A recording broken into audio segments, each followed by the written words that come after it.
In today's video, I'm going to teach you all about the essential features of archiving, deleting, and using the trash in Clickup. Understanding these features can help streamline your tasks and organize your projects efficiently, saving you time and helping you focus on what truly matters. First, let's start by opening Clickup.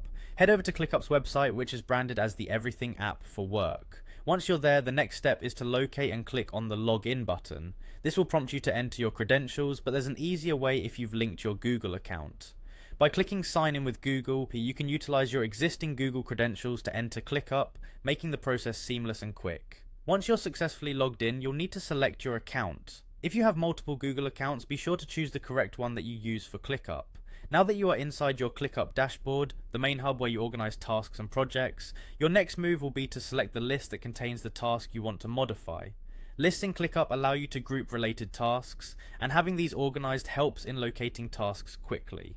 Once you've selected the appropriate list, it's time to find the specific task you're focusing on. Click on the task and you'll notice three dots, often referred to as the Options menu.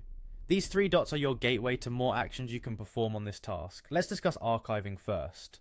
Archiving a task removes it from your active workspace but keeps it saved in case you need it later. Click on Archive and know that this isn't a permanent removal but a way of cleaning up your active tasks while keeping important information stored just in case.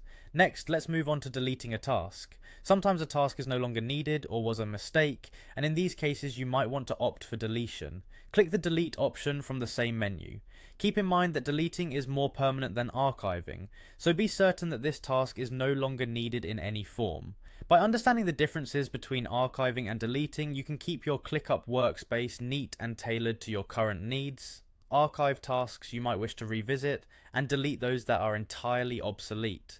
These features help you maintain a workspace that's both organized and efficient. Remember, utilizing these tools effectively in Clickup will certainly help you manage your tasks with ease and precision. Thank you for watching, and I hope this tutorial helps you better manage your space within Clickup. Make sure to subscribe for more tips and tutorials on how to supercharge your productivity.